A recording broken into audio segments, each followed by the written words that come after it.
जी हाँ चिम सर, बताइए क्यों मनाते थे आप लोग प्राचीन काल में छेरछेरा त्योहार?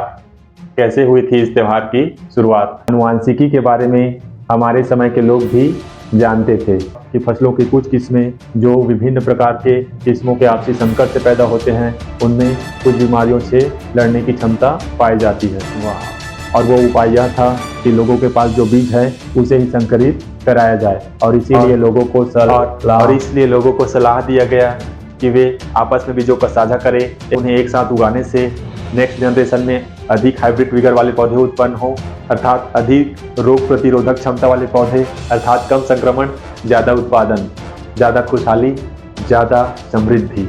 वाह! विश्व गुरु India, the source of pure knowledge and cultural renaissance.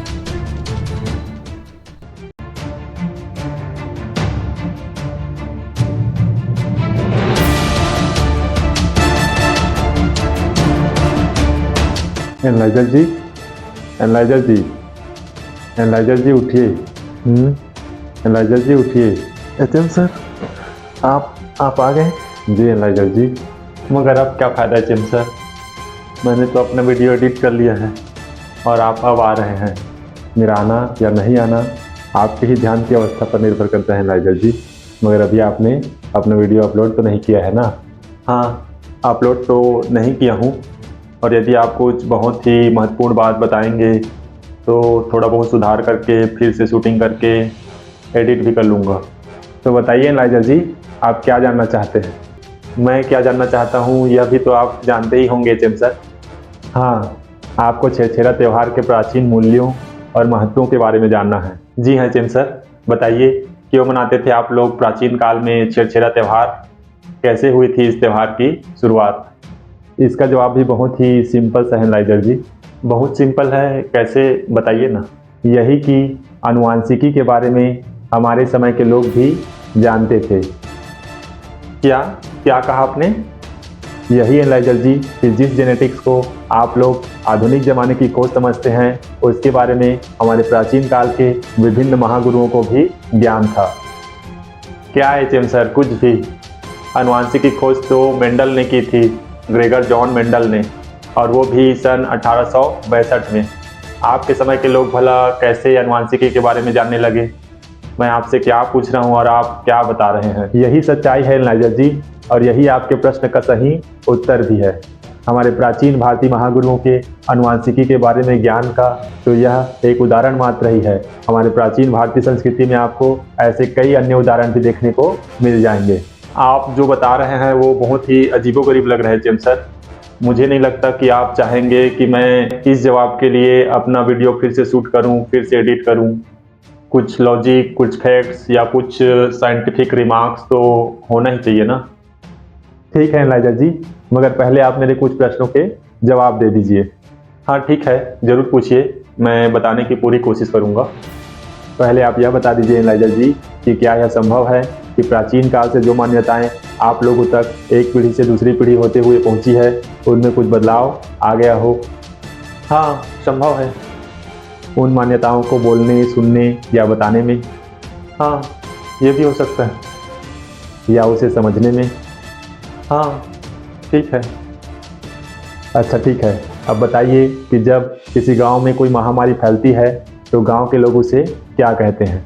गांव के अधिकांश लोग तो इसे देवी प्रकोप मानते हैं, परंतु वास्तव में यह सूक्ष्म जीवों के कारण से होता है। तो क्या ऐसा संभव है कि जिस देवी की बात प्राचीन काल में की जाती थी वह कोई बीमारी या महामारी रही हो? हाँ, हो सकता है, कुछ संभावना तो जरूर बनती है। अच्छा, अब यह भी बता दीजिए कि यह त्योहार ठीक फसल कटने के बाद ही क्यों मनाया जाता है, और शंकर का क्या मतलब होता है? भगवान शंकर मतलब? भगवान शंकर नहीं एनालाइजर जी, केवल शंकर का मतलब बताइए। अच्छा, शंकर शब्द? शंकर मतलब हाइब्रिड, अर्थात ऐसा जिसमें कई गुणों का मिश्रण हुआ। ठीक है। Oh my God HM sir, वाह कितना अद्भुत है एचएम सर, वाह। अब मैं समझ गया, अब मुझे पूरी बात समझ में आ गई एचएम सर, वाह, मुझे पूरी बात समझ में आ गई। नाउ आई कन्विंस्ड, मैं पूरी तरह से सहमत हो गया हूँ, मुझे सब चीज़ समझ में आ गया है। वाह, कितना अद्भुत है हमारा भारतीय संस्कृति, मैं क्या कहूँ एचएम सर, वाह। ये तो एक बात है नाइजर जी, ऐसे कई ज्ञान की बातें हमारी भारतीय संस्कृति में भरी पड़ी।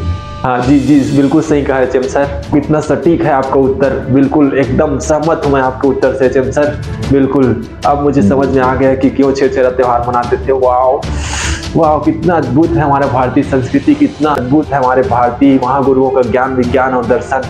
सच में एचएम सर अद्भुत है।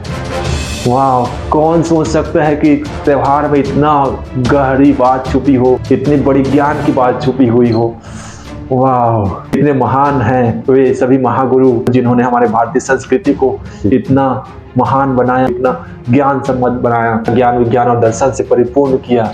वाह, सच में सर, सच में हमारी भारतीय संस्कृति अद्भुत है, हमारी भारतीय संस्कृति सच में विश्व गुरु है। मैं अब कह सकता हूँ कि इस त्योहार के संदर्भ में भी हमारी भारतीय संस्कृति विश्व गुरु है। मैं यह दावे से अब कह सकता हूँ कि यह त्योहार हमारे भारतीय संस्कृति के विश्व गुरु होने की पूर्णतः पुष्टि करता है। सच में एचएम सर कितने धन्य हैं हमारे प्राचीन भारतीय संस्कृति के लोग, कितना सटीक है आपका उत्तर, एकदम कन्विंसिंग। मैं आपसे पूर्णतः सहमत हूँ। आपके चरण कहाँ हैं एचएम सर? मेरा जी मेरे करता है कि चरणों मैं में आपके चरणों में गिर जी, जाऊं। आपको हमारे भारत माता के चरणों में जाना चाहिए, हमारे भारतीय संस्कृति के चरणों में जाना जी चाहिए। जी जी एचएम सर, बिल्कुल बिल्कुल, आप बिल्कुल सही कह रहे हैं। हमें हमारे भारतीय संस्कृति के चरणों में जाना चाहिए, हमारे भारत माता के चरणों में जाना चाहिए। कितने अद्भुत, कितने ज्ञानवान, कितने दिव्य दृष्टि वाले लोग रहे होंगे जिन्होंने हमारे भारत माता को, हमारे भारतीय संस्कृति को विश्व गुरु होने के स्वाभिमान तक पहुंचाया। वाह, सच में अद्भुत है सर।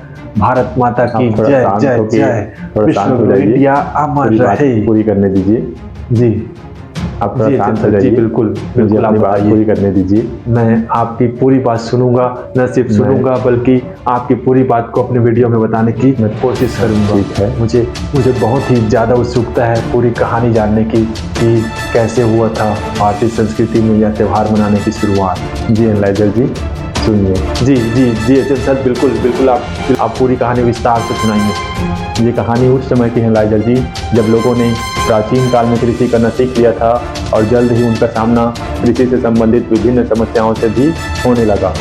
कृषि कार्य से संबंधित कई समस्याओं में से एक समस्या थी बीमारियों की, और उन्हीं बीमारियों में से कुछ ऐसी भी बीमारियां होती थी जो पूरी की पूरी फसल को तबाह कर देती थी। ऐसा लगता था मानो कि पूरी की पूरी फसल ही पकने से पहले काट दी गई हो। तो कुछ बीमारियों के प्रकोप से फसलें ऐसी काली पड़ जाती थी मानो लगता था फसलों को आग से झुलसा दिया गया हो। लोग ऐसे विनाशकारी बीमारियों को देवी प्रकोप समझते थे, परंतु हमारे भारत माता के पहुंचे हुए विद्वान महागुरुओं को पता होता था कि यह सूक्ष्म जीवों की वजह से होता है। वे इन बीमारियों से, इन समस्याओं से निजात पाने के उपाय सोचने लगे और विभिन्न महागुरुओं के ज्ञान, योग, तप और दर्शन के फलस्वरूप यह पता लगाया जा सका कि फसलों की कुछ किस्में जो विभिन्न प्रकार के किस्मों के आपसी संकट से पैदा होते हैं, उनमें कुछ बीमारियों से लड़ने की क्षमता पाई जाती है। वाह, परंतु जैसे आप लोग वर्तमान समय में बड़े बड़े प्रयोगशालाओं में बीजों को संकरित करते हैं और उन्हें उगा के बढ़ाते हैं और फिर किसानों तक पहुंचाते हैं, ऐसा हमारे समय में कर पाना संभव नहीं था। अतः हमारे समय के महागुरुओं ने इसके लिए एक उपाय निकाला और वो उपाय यह था कि लोगों के पास जो बीज है उसे ही संकरित कराया जाए और इसीलिए लोगों को सलाह दिया गया कि वे आपस में बीजों का साझा करें, एक दूसरे के साथ आदान प्रदान करें, ताकि उन्हें एक साथ उगाने से नेक्स्ट जनरेशन में अधिक हाइब्रिड विगर वाले पौधे उत्पन्न हो, अर्थात अधिक रोग प्रतिरोधक क्षमता वाले पौधे, अर्थात कम संक्रमण, ज़्यादा उत्पादन, ज़्यादा खुशहाली, ज़्यादा समृद्धि। वाह, जी हाँ नाइजर जी, और चूंकि उस समय के आम लोग ज्ञान विज्ञान की बातों को उतना ज़्यादा नहीं समझ पाते थे, अतः इस अद्भुत खोज की सैद्धांतिक बातों को उनकी भाषा में विभिन्न किस्से कहानियों के माध्यम से तथा प्रायोगिक बातों को एक दूसरे से भिक्षा लेने व देने के इस छेरछेरा त्योहार के रूप में प्रचारित व प्रसारित किया गया है, ताकि लोग भले ही इसे समझ पाएं या ना पाएं, परंतु इस अद्भुत खोज की लाभ हर किसी को मिल सके, हर कोई इससे लाभान्वित हो सके। और चूंकि उस समय के लोग देवी देवता व पाप पुण्य की बातों को ज़्यादा मानते थे, अतः ये कहानी बहुत ही ज़्यादा लोकप्रिय हो गए, जो कि आज भी आपको थोड़े बहुत परिवर्तनों के साथ सुनने को मिल जाते हैं। जी एचएम सर, बिल्कुल, इतने प्राचीन काल में भी आपके समय के लोगों ने न सिर्फ अनुवांशिकी को समझा बल्कि उसके मूल सिद्धांतों पर आधारित समाधान भी निकाल लिया था। सच में अद्भुत है हमारी भारतीय संस्कृति। और धन्य हैं हम सभी भारतवासी जो इस ज्ञान विज्ञान और दर्शन से परिपूर्ण भारत भूमि में जन्म लिए हैं। प्रायोगिक रूप से इस त्योहार के माध्यम से बीजों को कैसे संकरित कराया जाता था यह तो समझ में आ गया चिमसर, परंतु मेरा आपसे एक और छोटा सा रिक्वेस्ट करने का मन कर रहा है कि जो यह छेरछेरा त्योहार है उससे संबंधित जो विभिन्न कहानियां हैं उसमें से किसी एक कहानी को आप एक्सप्लेन करके बताएं कि उनमें जो कहानी के रूप में कही गई बातें हैं उनके क्या वैज्ञानिक अर्थ हुआ करते थे। इस अद्भुत अनुवांशिकी से संबंधित सैद्धांतिक ज्ञान की बातों को कैसे किसी कहानी में कोडित किया गया है, कैसे कहानीकृत किया गया है। ठीक है एलाइजर जी, मैं इस त्योहार से संबंधित सबसे ज्यादा लोकप्रिय कहानी को आपको एक्सप्लेन करके बताता हूँ कि इसमें बीजों को संकलित कराने व उससे होने वाले लाभ के सिद्धांतों को किस प्रकार से कोडित किया गया है। परंतु इससे पहले आप इस कहानी को एक बार फिर से दोहरा दीजिए। माता काली और भगवान शंकर वाली कहानी है चिमसर? जी है एलाइजर जी, वही कहानी।